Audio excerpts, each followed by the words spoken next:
বহুত কোরআন হাদিস আমরা গোপন রাখছি ডরে, এই জালিমদের ডরে কোরআন হাদিসের কথা বলা যায় নাই। সেই সব জালিমদের দৌলতদারি করেন আপনি, কোরআন হাদিসের কথা বললে ভাল লাগে না?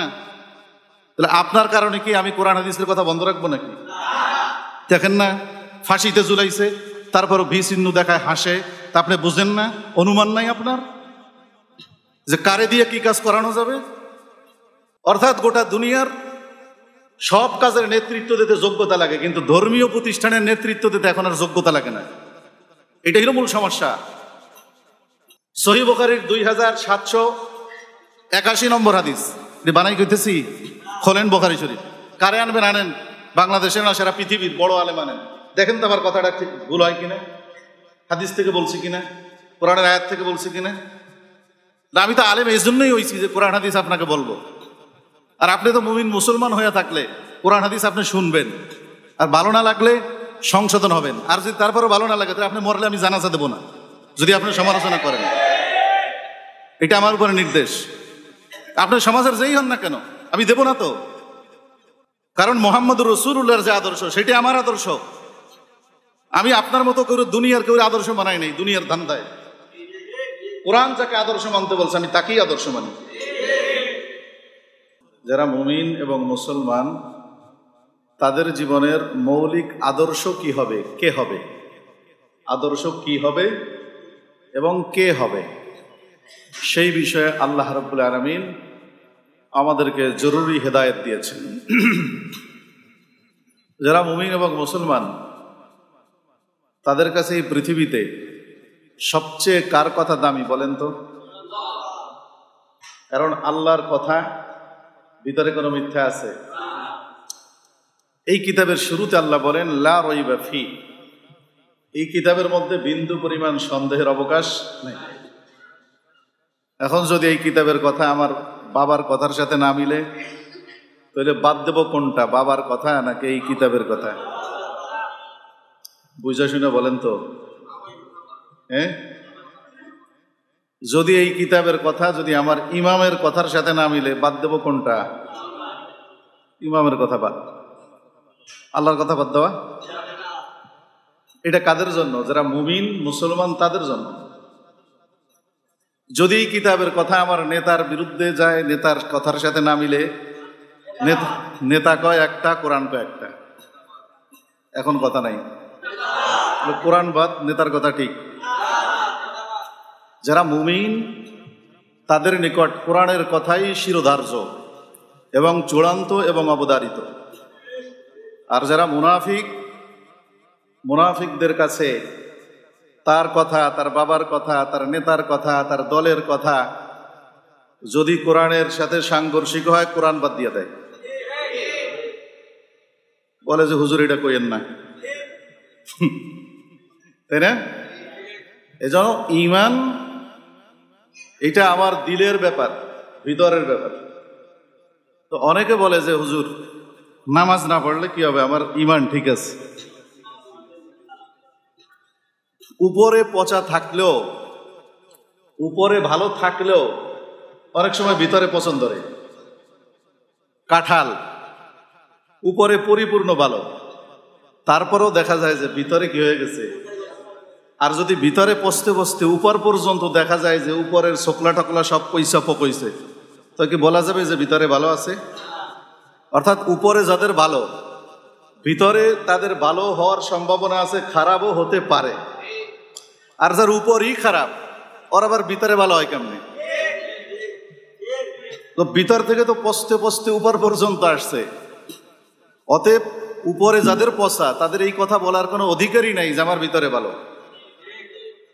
বুঝতেছেন? এখন যে নামাজই পড়ে না সে যদি বলে যে হুজুর আমার ঈমান ঠিক আছে,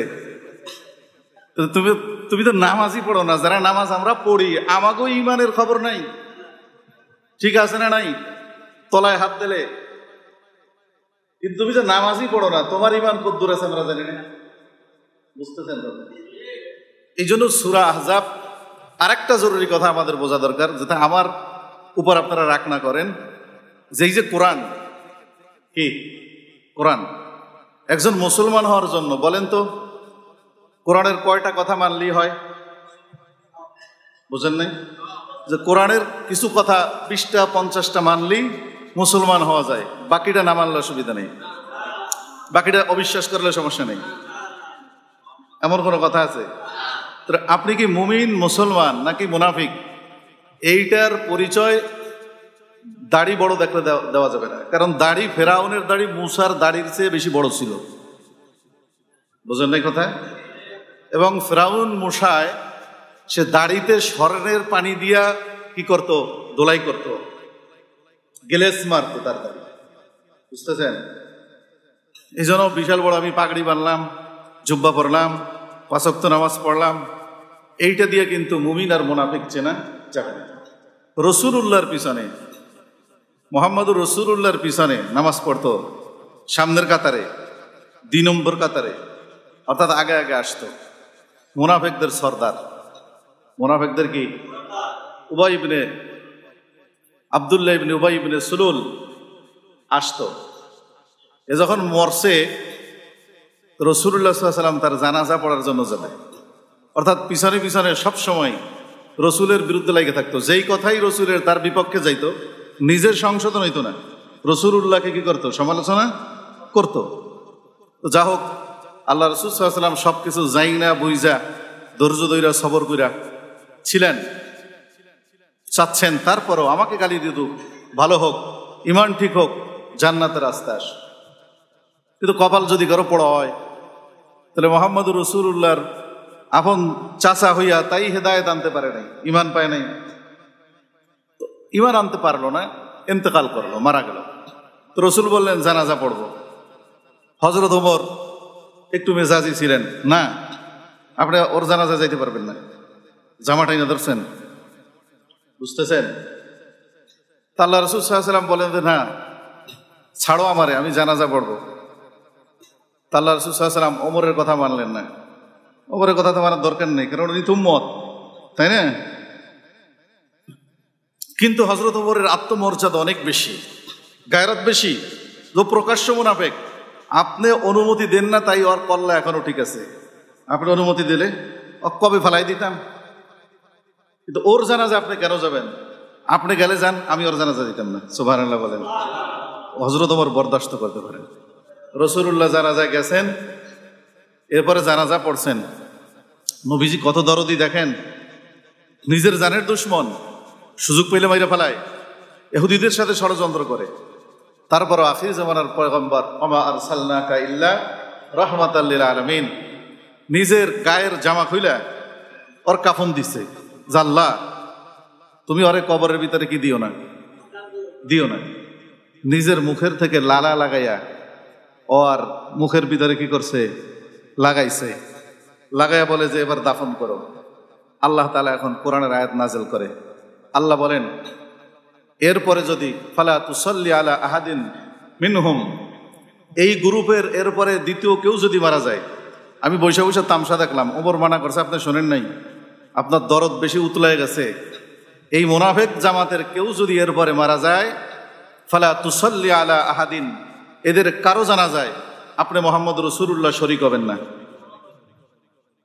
এরপরে আল্লাহ আরো বলেন, ইস্তাগফির লাহুম আন তাস্তাগফির লাহুম ৭০ মাররা, আপনি যদি তার ব্যাপারে ক্ষমা চান আমার কাছে, একবার না, 2 বার না, 60 বার না, 61 না, 69 না, 70 বার যদি আপনি ওর জানাজা পড়েন, আমার কাছে মাফ চান, ফালা ইয়াগফিরুল্লাহ, আল্লাহ ওরে ক্ষমা করবে না। মুনাফিক কি জিনিস বোঝেন? বুঝেন? অর্থাৎ কোরআন এবং সুন্নাহকে যারা দিল থেকে ভালোবাসতে পারে না, আল্লাহ এবং আল্লাহর রসুলকে যারা পৃথিবীর সকলের কথার উপরে প্রাধান্য দিতে পারে না, তারা এই টাটকা মুনাফিক। এই জামানায় নাই? আছে। এই জন্য যারা মুনাফিক, এদের সাথে মুমিনের আন্তরিক সম্পর্ক হয় না, ঘর সংসার হয় না। মুনাফিক আর মুমিন এটা কখনো মেলে না। যেরকম তেল আর পানি মিলে না, দুধ আর পানি মিলে যায়। অর্থাৎ ইমানের যদি কারো ঘাটতি থাকে, তার সাথে মুনাফিকের খাতির হয়।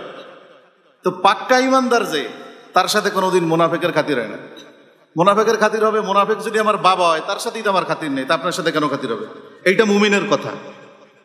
মুমিন বলে যে আমার বাপও যদি দিনের সাথে মুনাফেকি করে, তাহলে আমি বাপকে আমি ছাড় দিতে রাজি নাই, আমার বাপের সাথে সম্পর্ক ছিন্ন করতে প্রস্তুত, তো মুহাম্মদুর রাসূলুল্লাহকে আর কোরআনকে আমি হাতছাড়া করতে রাজি নাই। এই জন্য ইমানের এই গোড়ায় যদি আমাদের বুঝ ক্লিয়ার না থাকে, সহি না থাকে, 70-80 বছরের নামাজ রোজা হজ যাকাত দিয়া জান্নাতে যাওয়ার কোনো রাস্তা নেই। এটা বুঝতেই হবে। এবং এইটাই হলো ইমানের মূল কথা, যে কোরআনের শুরু থেকে শেষ পর্যন্ত কোনো একটা কথা যদি আমার মতের বিপক্ষে থাকে আর সেইটা যদি আমি মানতে না পারি, আমি টাটকা মুনাফিক। মুহাম্মদুর রাসূলুল্লাহ যদি কবরের তাইসা 70 বার জানাজা পড়ে, তাহলে তার জন্য আল্লাহর দরবারে কি নাই? ক্ষমা। এখন হযরত ওমর বলে, ইয়া রাসূলুল্লাহ, আমার কথা তো ভালো লাগলো না, এখন কেমন করবেন? এখনো কি জানাজা পড়বেন? তো মুহাম্মদুর রাসূলুল্লাহ সাল্লাল্লাহু আলাইহি ওয়াসাল্লাম তো আর কারো কাছে দায়বদ্ধ ছিলেন না, একমাত্র কার কাছে? প্রয়োজনে দেশ ছেড়ে দিয়েছেন, বাপদাদার ভিটামিটি ছেড়ে দিয়েছেন, কিন্তু আল্লাহর রুজ্জুকে কি করেন নাই? ছাড়েন নাই। কিয়ামত পর্যন্ত পৃথিবীতে যারা হক্কানি উলামায়ে কেরাম আসবে, এটাই তাদের আদর্শ। তারা বিবি ছাড়বে, সন্তান ছাড়বে, স্ত্রী ছাড়বে, বাপ ছাড়বে, ভাই ছাড়বে, বন্ধু বান্ধব তো ফুয়ের আগে চলে যাবে। দিনের সাথে তারা কি করবে না? আপোষ করবে না। কোরআনকে তারা কখনোই কি করবে না? ছাড়তে পারবে না। এজন্য মুহাম্মদুর রাসূলুল্লাহ সাল্লাল্লাহু আলাইহি ওয়াসাল্লামকে আল্লাহ তাআলা এই আয়াতের মধ্যে কি নাযিল করলেন, আমাদের মৌলিক জীবনের আদর্শ কি, এই বিষয়ে আমাদের জানার দরকার আছে না নাই? এই আয়াতগুলো বোঝার জন্য আগে 2টা হাদিস জানতে হবে। সহিহ বুখারী শরীফের 7280, 7281। কয়টা হাদিস? 2টা হাদিস। সহিহ বুখারীর 7280 নম্বর হাদিস আমি আমার বয়ানের শুরুতে পাঠ করছি। নবীজি বলেন, ক্বালা রাসূলুল্লাহ সাল্লাল্লাহু আলাইহি ওয়াসাল্লাম, কুল্লু উম্মতি ইয়াদখুলুনাল জান্নাতা ইল্লা মান আবা। নবীজি বলেন যে আমার সকল উম্মত জান্নাতে যাবে। সকল উম্মত কোথায় যাবে? জান্নাতে যাবে। খুশি না বেজার? কিন্তু কথাটা কি বলছে? সকল উম্মত, তাই না? এখন আসেন, ইল্লা মান আবা, নবী বলেন যারা অস্বীকারী তারা ব্যতীত। আমার সব উম্মত জান্নাতে যাবে, তবে যারা কি করছে তারা জান্নাতে যাবে না। বাকিদের জান্নাতের গ্যারান্টি আছে। ক্বালু ওয়া মান আবা ইয়া রাসূলুল্লাহ। সাহাবায়ে কেরাম বললেন যে অস্বীকারী কারা ইয়া রাসূলুল্লাহ? হে আল্লাহর রাসূল, অস্বীকারী তারা কারা আপনার উম্মতের ভিতরে? আবার নবীজি স্পষ্ট বলেন, মান আতাআনি দাখালাল জান্নাহ ওয়া মান আসানি ফাকাদ আবা। জীবনের সর্বক্ষেত্রে বলেন, জীবনের সর্বক্ষেত্রে যারা আমাকে অনুসরণ করবে তারা জান্নাতে যাবে। জীবনের কোনো ক্ষেত্রে যারা আমার আদর্শকে অনুসরণের যোগ্য মনে করবে না তারা জাহান্নামে যাবে। কথা বুঝতেছেন? এখন যদি কেউ বলে যে সব জায়গা ধর্ম চলে না, অফিস আদালতে হুজুর সব জায়গা ধর্ম কথা বললেন না, এই যে কথাটা চামড়ার মুখ দিয়ে কেউ বলল যে সব জায়গা ধর্ম চলে না, এই অফিস আদালতে ধর্মটাই না আনেন কেন? তাহলে আমার প্রশ্ন হলো, অফিস আদালতে কি জীবন আছে না নাই? তো যেখানে জীবন আছে সেখানে মুহাম্মদুর রাসূলুল্লাহর আদর্শ আছে। এটা কোরআনের থিওরি, বুঝেন নাই কথা?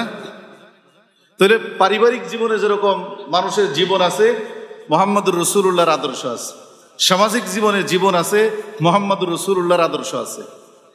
রাষ্ট্রীয় জীবনে মানুষের জীবন আছে, মুহাম্মদুর রাসূলুল্লাহর আদর্শ আছে। এখন কথা কেনা?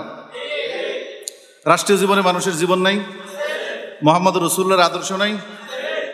একজন রাষ্ট্রপতি, একজন রাষ্ট্রপ্রধান, তার কি কি দায়িত্ব, সে যদি মুমিন মুসলমান হয় আর মুমিন মুসলমানদের রাষ্ট্রপ্রধান হয়, তার ব্যাপারে আমার কথা।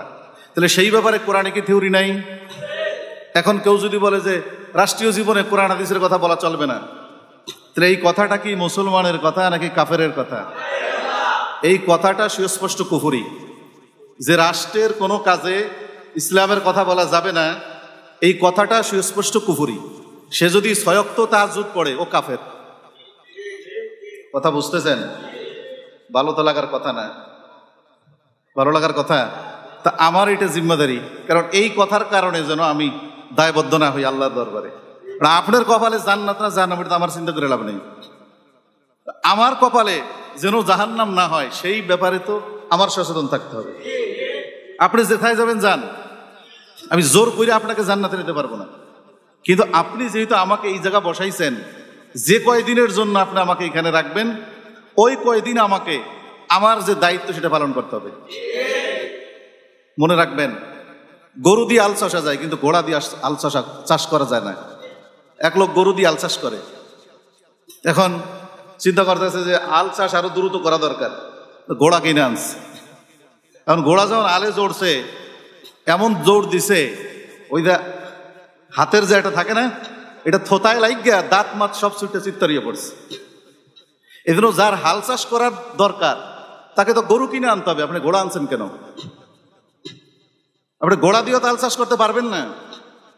ঘোড়ায় রাজা বাচ্চারা সাওয়ার হয়, চাষা যে তার জন্য গরুই উপযুক্ত, সে কোনোদিন ঘোড়ায় চড়তে পারে না। সে যদি ঘোড়া কিনে আইনা হাল চাষে জোড়ায়, তাহলে থতমা থাকে না, দাঁত ছুটে যায়, কষ্ট হয় মানতে। দ্বিতীয় নম্বর হাদিসটা শোনেন, সহিহ বুখারীর ৭,২৮১ নম্বর হাদিস। ওয়ান জাবির ইবনে আব্দুল্লাহ রাদিয়াল্লাহু তাআলা আনহু قال جاءت ملائكة إلى النبي صلى الله عليه وسلم وهو نائم। নবীজির কাছে কিছু ফেরেশতা আসলো, নবীজি তখন ঘুমন্ত অবস্থায় ছিলেন। فقال بعضهم إنه نائم وقال بعضهم إن العين نائمة والقلب يقظان। এই ফেরেশতাদের বিশাল এক জামাত আসছে, তাদের কেউ কেউ বলে যে উনি তো এখন ঘুমানো, আর কিছু ফেরেশতারা বলে যে ওনার চক্ষু ঘুমানো কিন্তু দিল কি আছে, সজাগ আছে। ফাকালু ইন্না লিসাহিবিকুম হাযা মাসালান ফাদরিবু লাহু মাসালা। এখন কিছু ফেরেশতারা বলে এই যে তোমাদের সাথী মুহাম্মদ সাল্লাল্লাহু আলাইহি ওয়াসাল্লাম, ওনার একটা দৃষ্টান্ত আছে, উদাহরণ আছে, তোমরা তার উদাহরণটা প্রকাশ করো। সুবহানাল্লাহ বলেন। ফাকালা বা'দুহুম ইন্নাহু নাইমুন ওয়া ক্বালা বা'দুহুম ইন্নাল আইনা নাইমাতুন ওয়াল কলবা ইয়াকযান। বাকি ফেরেশতারা আবার ওই একই কথা বলল যে উনি তো ঘুমানো, আবার কেউ বলে যে ওনার চক্ষু ঘুমানো কিন্তু অন্তর এখনো কি সজাগ। ফাকালু মাসালুহু কামাসালি রাজুলিন বানা দারান ওয়া জাআলা ফিহা মাদুবাতান ওয়া বাসা দাইয়ান। তো কিছু ফেরেশতারা বলে যে শোনো, ওনার দৃষ্টান্ত হলো ওই ব্যক্তির মতো যেই ব্যক্তি একটা বালাখানা তৈরি করছে, মেহমানখানা, ঘর, এবং সেই ঘরের ভিতরে নানান ধরনের খাবার দিয়ে, উন্নত মানের খাবার দিয়ে দস্তরখান বিছাইছে। ওয়া বাসা দাইয়ান, একজন ঘোষণাকারীকে বাহিরে প্রেরণ করে দিয়েছে। ফামান আজাবাদ দাইয়া দাখালাদ দার ওয়া আকালা মিনাল মাদুবা। এই ব্যক্তি বাহিরে বাহিরে গিয়া লোকদেরকে দাওয়াত দিছে, ভাই সব আমার সাথে সাথে তোমরা চলো, অমুক ব্যক্তি একটা ঘর বানিয়েছে, সেই ঘরের ভিতরে তোমাদের জন্য সুখ শান্তিময় খাবারের ব্যবস্থা আছে। ফামান আজাবাদ দাইয়া দাখালাদ দার ওয়া আকালা মিনাল মাদুবা। যারা যারা ওই ব্যক্তির পিছনে পিছনে চললো, তারা ওই ঘরের ভিতরে ঢোকার সুযোগ পেল এবং ওই দস্তরখানে তারা খাবার খাওয়ার সুযোগ পেয়ে গেল। আর ওমান লাম ইউজিবিদ দাইয়া, যারা এই ঘোষণাকারীর কথায় গুরুত্বপাত করলো না, গুরুত্ব দিল না, তার পিছনে পিছনে আসলো না, ঘাট তারামি করলো, অন্যদিকে ফিরে গেল, আর একজনের পিছন ধরলো, লাম ইয়াদখুলিদ দার ওয়া লাম ইয়াকুল মিনাল মাদুবা, সে মৃত্যু পর্যন্ত ওই ঘরেও ঢুকতে পারবে না, আর ওই খাবারও সে গ্রহণ করতে পারবে না। ওই ঘর বানানেওয়ালা যে ঘর বানাইছে, একজন আবার দাওয়াত দিতে পাঠাইছে, ওই দাওয়াতের পিছনে পিছনে যারা আসবে তারা ওই ঘরে ঢুকবে, ওখানে খাবে, আর যারা তার পিছনে আসবে না তারা জীবনে ওই ঘরে আর ঢুকতে পারবে না। ফাকালু আববিলুহা ইয়াফকাহা। ফেরেশতারা, কিছু ফেরেশতারা বলল যে আমরা কিছুই বুঝলাম না, এইটার ব্যাখ্যা দাও, এটার কি দাও, ব্যাখ্যা দাও। ফাকালা বা'দুহুম ইন্নাহু নাইমুন ওয়া ক্বালা বা'দুহুম ইন্নাল আইনা নাইমাতুন ওয়াল কলবা ইয়াকযান। তো কিছু লোকে বলে যে উনি তো ঘুমানো, ব্যাখ্যা ধরে শুনবে। কিছু ফেরেশতারা বলে যে না, ওনার চক্ষু ঘুমানো কিন্তু অন্তর কি আছে, সজাগ আছে। অতএব ব্যাখ্যা দাও। ফাকালু আদ-দারু আল জান্নাহ, সুবহানাল্লাহ বলেন। কয়তে সেই যে ঘর সেইটা হলো জান্নাত। ওয়াদ-দাঈ মুহাম্মাদুন সাল্লাল্লাহু আলাইহি ওয়াসাল্লাম, আর ওই যে ঘোষণাকারী গোটা দুনিয়ায় ঘুরা ঘুরা ঘোষণা দেয় তিনি হলেন মুহাম্মদ সাল্লাল্লাহু আলাইহি ওয়াসাল্লাম। আর এই জান্নাত বানানো হলো আল্লাহ। ফামান আতা মুহাম্মাদান দাখালাদ দার ওয়া আকালা মিনাল মাদুবা ফাকাদ আতা আল্লাহ। যেই ব্যক্তি মুহাম্মাদের পিছনে পিছনে ছুটলো সে জান্নাত পর্যন্ত পৌঁছতে পারবে, জান্নাতের জীবন পাবে, আল্লাহর ইতাআত হবে। আর যেই ব্যক্তি ওয়ালাম ইউজিবিদ দাইয়া, ইয়ানি মুহাম্মদ সাল্লাল্লাহু আলাইহি ওয়াসাল্লামের অনুসরণ করলো না, তার ডাকে সাড়া দিল না, অন্য কাউকে অনুসরণ করলো, কার্ল মার্কসকে অনুসরণ করলো, লেনিনকে অনুসরণ করলো, অথবা পৃথিবীর অন্য কোনো নেতাকে নিজের আদর্শ এবং আইডল বানাইয়া তার পিছনে ছুটলো। কথা বুঝতেছেন? বলা যাবে না এই কথা? হাদিস পড়া যাবে, ব্যাখ্যা দেওয়া যাবে না, কারণ আমার বিরুদ্ধে যায়। আপনার বাপ দাদা 14 গোষ্ঠীর বিরুদ্ধে যোগ, তাতে আমার কি? আমি কি আপনার দালালি করার জন্য এখানে আসছি নাকি? আপনার সে 1000 গুণ মর্যাদা সম্পন্ন দুনিয়া, তাই কোনো পরোয়া করি না আমরা আল্লাহর রহমতে। যার কাছে আল্লাহ আছে, কোরআন আছে, এগুলো সে গোনায় ধরে। আগেই বলছি না যে এমপি সাহেবের সাথে টক্কর লাগাই যাচ্ছি এক জায়গা থেকে। হুশ পান না কেন? লোক দেখলে চিনেন না কেন যে কারে কি কথা বলা যাবে কি যাবে না?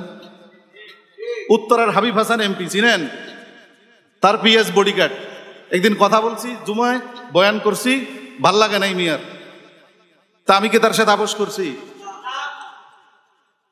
বলে এমপি সাহেবের সাথে একটু কথা কান, মানে এর সাথে কথা কি আমি থাকতাম?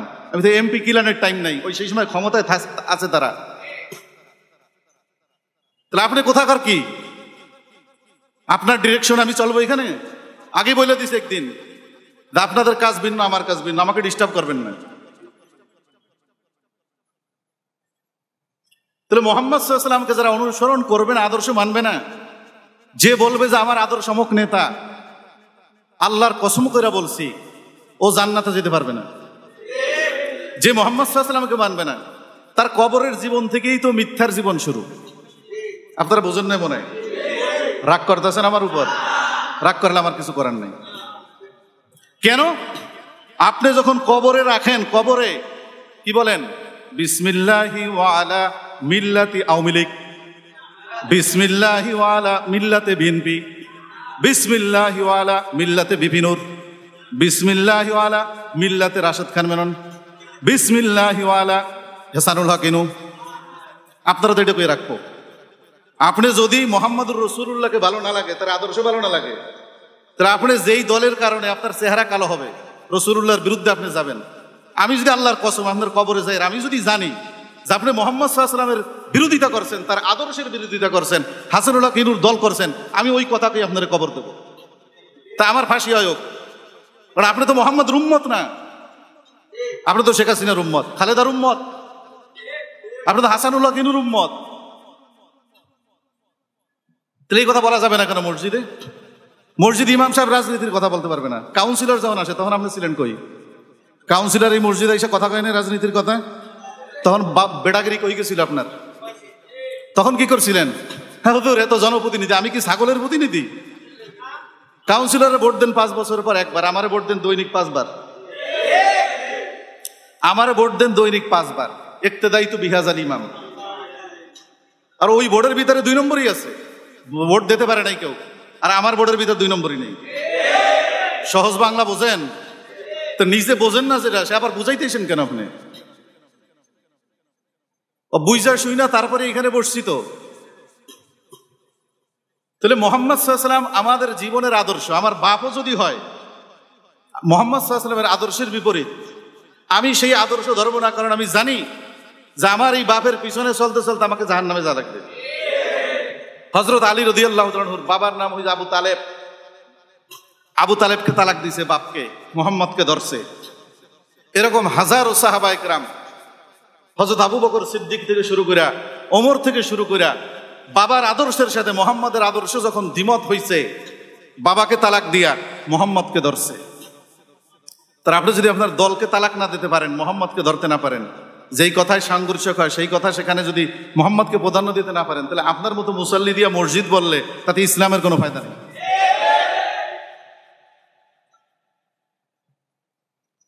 তাহলে এই হাদিসের মধ্যে রাসূলুল্লাহ সাল্লাল্লাহু আলাইহি ওয়াসাল্লাম স্পষ্ট বুঝাই দিয়েছেন, কোরআনে কারিমে স্পষ্টভাবে আসছে, ইন্নাদ দীনা ইনদাল্লাহিল ইসলাম, আল্লাহর নিকট জান্নাতে যাওয়ার ধর্ম একটা, সেটা ইসলাম।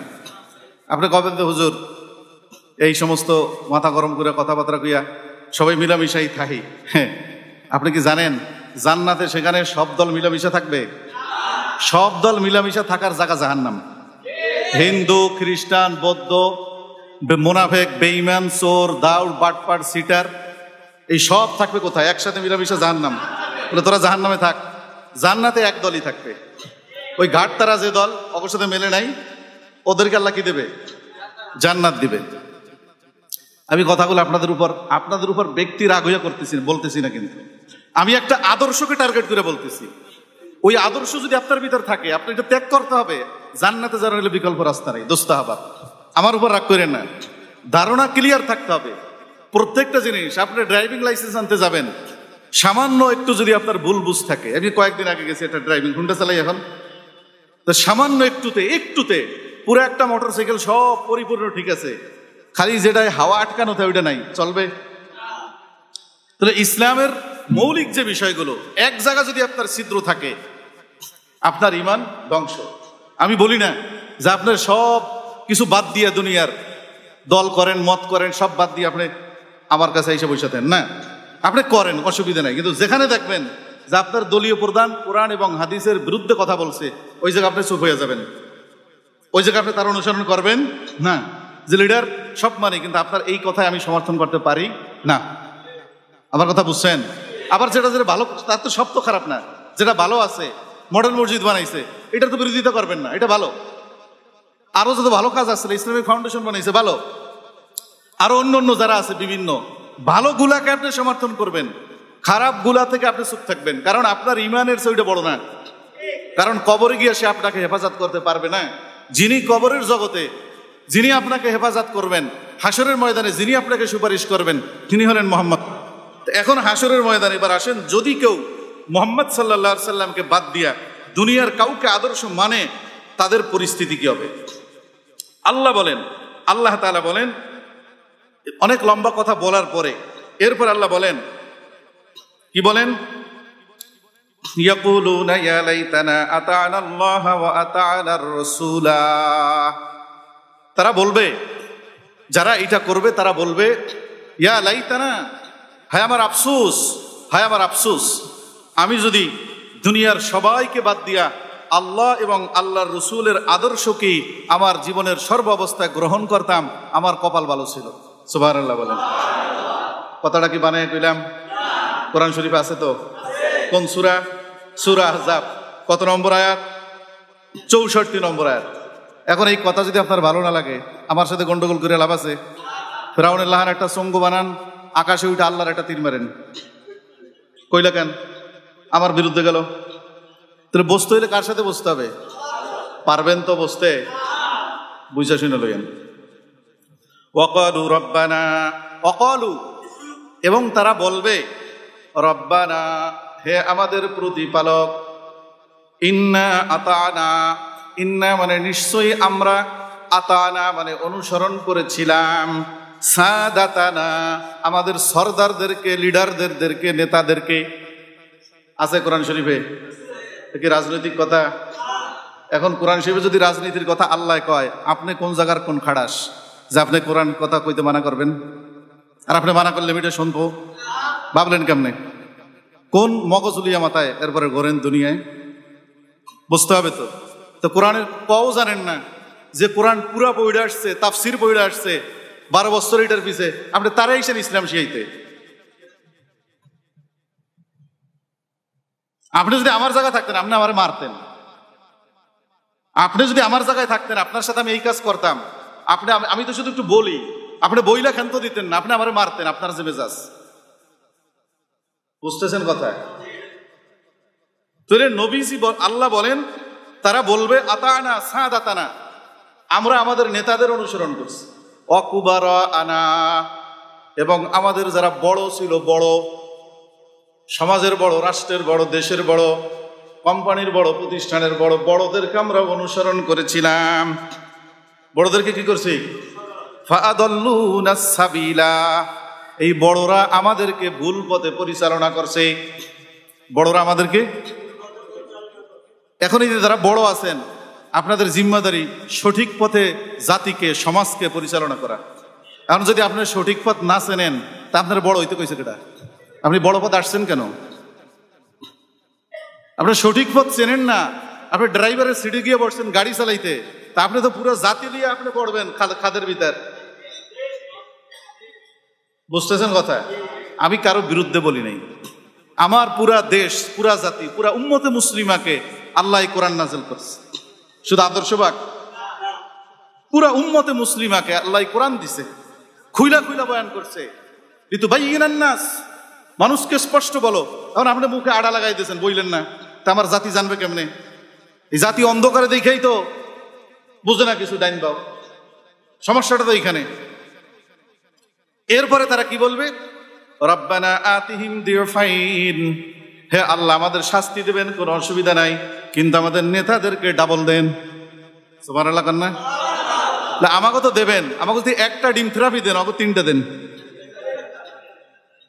রব্বানা আতিহিম দিয়ফাইন মিনাল আযাব ওয়ালআনহুম লা'নান কাবীরা।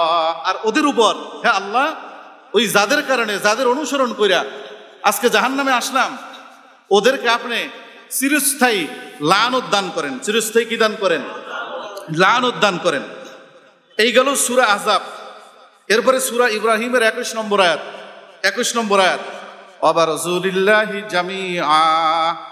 সূরা ইব্রাহিমের মধ্যে আল্লাহ বলেন যে সমাজের নিম্ন স্তর এবং উচ্চ স্তর সবাইকে, অর্থাৎ যারা অনুসৃত এবং অনুসারী, নেতা এবং কি জনগণ, এদের সবাইকে এক করব। যারা মুহাম্মদ সাল্লাল্লাহু আলাইহি ওয়াসাল্লামকে আদর্শ মানে নেই, ভিন্ন কাউকে আদর্শ মানছে, ওই আদর্শ যাদেরকে মানছে, যারা মানছে, ওদেরকে ওয়াবারযুলিল্লাহি জামিআ, উভয় দলকে কি করব? এক করব। এটা কোন জায়গা থেকে বলছি? সূরা ইব্রাহিম আয়াত নম্বর কত? 21। কান খাড়া করে শুনেন, আয়াত নম্বর 21। সমালোচনা যা করবেন আমার বিরুদ্ধে যাবে না, সব আল্লাহর বিরুদ্ধে যাবে। তারপরে সোজা হয়ে কবরে যেন, ওই যে বাঁশ দেবে জেতা জেতা, ওই বাঁশ দিয়ে আরম্ভ করবে কবরে। ওইটা লিডারগিরি চলবে না ওখানে। আপনি কোন জায়গার কি সেটা ফেরেশতারা দেখবে না। ওয়াবারযুলিল্লাহি জামিআ ফাকালা আদ-দুআফাউ লিল্লাযীনা ইসতাকবারু ইন্না কুন্না লাকুম তাবআন ফাহাল আনতুম মুগনুনা আন্না মিন আযাবিল্লাহি মিন শাই। এখন এই যারা দুর্বল, যারা অনুসরণ করছে, তারা নেতাদেরকে বলবে, কি বলবে? ইন্না কুন্না লাকুম তাবআন, আপনি তো নেতা ছিলেন, আপনাকে অনুসরণ করছি। ফাহাল আনতুম মুগনুনা আন্না মিন আযাবিল্লাহি মিন শাই, আজকে নেতা এবং জনগণ একসাথে জাহান্নামে ফয়সালা হয়ে গেছে। আপনি নেতা, আজকে কি আমাকে এই জাহান্নামের আগুন থেকে আপনি বাঁচাইতে পারবেন নি? দুনিয়াতে পারতেন, ফোন দিলে থানায় কি হয়ে যেত? ছেড়ে দিত। হুজুরের বয়ান পছন্দ হলে ওসি সাহেবের ফোন দিত। আমি পাকা মসজিদে থাকলে, ওই যে একটা টেকনাফে এক ওসি ধরা খেলো না, তো ওসি ডিসিদের ব্যাপারে আমি এটা বয়ান করলাম, তাদের কি দায়িত্ব। নামাজের পরে দিয়ে ওসি সাহেব আমার ফোন দিয়ে চা খাইতে দাওয়াত। আমি কি জীবনও দাওয়াত দিলেন না, ওসিকে বিরুদ্ধ করলাম, আজকে ফোন দিয়ে দাওয়াত দেন চা খাইতে। পরে কোরআন শরীফ লয়ে গেছি আসরের পর মসজিদ। আমি কি জান তো ঠিক পান নাই, 2 বছর হয়ে গেছে বয়স এখানে। ওসি পরে থানায় গেছি কি লইয়া? কোরআন শরীফ লইয়া। হ্যাঁ কয় পরে হুজুর এইটা কি? হুজুর এইটা কি? আপনি এইটা কি? এটা কি বোঝেন না? এটা কি? এটা কি বোঝেন না? এটা ওই সরকারের বাপ দাদা 14 গোষ্ঠীও সেখানে কুলাবে না, সেই আসল সরকারের বাণী, সংবিধান। তো হুজুর আমার তো উজু নাই, হুজুর আমার উজু নেই। তো উজু ছাড়া আপনি এনে বসছেন কেন? আর হুজুর ডাকে কেউ উজু ছাড়া? তো এখন বলে এই হুজুরের জন্য চা আনো, নাস্তা পানি আনো, খাওয়াও। এখন কি জন্য ডাকছে এটা আর কয় না।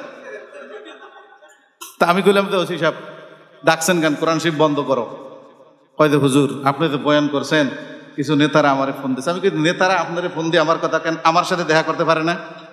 আমি কি নেতা করছে বড়? আমার কি ক্ষমতা বেশি? আমার সাথে দেখা করতে পারে না নেতারা?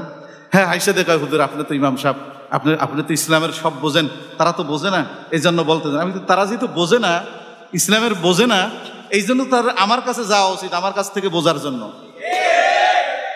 আমার কাছ থেকে বোঝার জন্য যাওয়া উচিত। তারা বোঝে না। তা আমি এই কোরআনের পক্ষে বলছি, যতদিন এইখানে আসি এই কোরআনের পক্ষে বলবো। আপনি আমাদের নেতাদেরকে বলে দিয়েন, কারণ নেতা একজন হইল কাউন্সিলর, ওহিদুল হাসান মিল্টন আমার মসজিদের সভাপতি, আর একজন আওয়ামী লীগের সেক্রেটারি আমার মসজিদের সেক্রেটারি, দুজন তাই জুমার সময়। তা আমার কিছু কইতে না, ওসি সাহেবের ফোন কারা দিল, আমার মনে হয় অন্যরা দুজন অন্য কেউ দিচ্ছে। তো যা হোক, যারাই দিক, আমি কোনো লুকোচুরি করার কথা বলা লোক না, আমি ক্লিয়ারই বলি। তো আমি তারা কোরআন শরীফ নিয়ে বলে আসছি যে এই কোরআনের পক্ষে বলছি, এটা আপনার ভালো না লাগে তো এই কোরআন যে নাজেল করছে তারে ধরেন, আর যদি আমারে ধরেন ধরতারেন, এটা হলো অত্যাচার, জুলুম, নির্যাতন। তাহলে আমি শুধু তার কাছে বলা ছাড়া কিছু উপায় নেই। আপনি আমার জুলুম করলে আমার এই রাস্তা থেকে সইরে আসার কোনো সুযোগ নাই। কেন নাই? ইমাম বুখারী এই রাস্তায় মরছে, ইমাম আবু হানিফা এই রাস্তায় মরছে, ইমাম শাফি এই রাস্তায় মরছে, আহমদ ইবনে হাম্বল এই রাস্তায় মরছে, শত শত সাহাবী এই রাস্তায় মরছে। এটাই আমার মরণের রাস্তা। বলে মাইরে যাবেন, আমি তো এই রাস্তায় মরার লাগে এই কথা কই, তাড়াতাড়ি মারেন, আমি তো চাই ওইটা। অতএব ওই দিন, হাসরের দিন, তারা যখন বলবে আযাব কি কমাইতে পারবা, ফাহাল আনতুম মুগনুনা আন্না মিন আযাবিল্লাহি মিন শাই, ক্বালু লাউ হাদানাল্লাহু লাহাদাইনাকুম। আল্লাহ যদি আমাদেরকে হেদায়েতের বুঝ দিত তাহলে আমরা তোমাদেরকে হেদায়েতের পথে চালাইতে পারতাম। সাওয়াউন আলাইনা আজাসিনা আম সাবারনা মা লানা মিন মাহিস। নেতারা বলবে আজকে এই জাহান্নামের ভিতরে বের হওয়ার কোনো উপায় নাই, তোমরা আমাদের বিরুদ্ধে বিদ্রোহ করো আর মারামারি করো, এইখানেই থাকতে হবে, দুটোটাই এক বরাবর, বের হওয়ার কোনো রাস্তা নাই, তার চেয়ে চুপচাপ এই জাহান্নামেই থাকো, জাহান্নামে কি করো, থাকো। এরপরে তারা একটা বুদ্ধি বের করবে, কি? আমরা যে পথভ্রষ্ট হইলাম এর পিছনে একটা লোক দায়ী আছে, সে কে? কয়দে শয়তান, চলো তার কাছে যাই। এবার আল্লাহ বলেন ওয়াকালা শাইতানু লাম্মা কুদিয়াল আমরু ইন্নাল্লাহা ওয়া'আদাকুম ওয়া'দাল হক ওয়া ওয়া'আদতুকুম ফাআখলাফতুকুম মাও'ইদি। শয়তানের কাছে যখন যাবে ইবলিস শয়তান তখন বলবে, মিয়া শোনো, এত চেঁচামেচি করো না, লাফালাফি করো না, আগে শোনো আমি কি, আমার বক্তব্য শোনো। কি?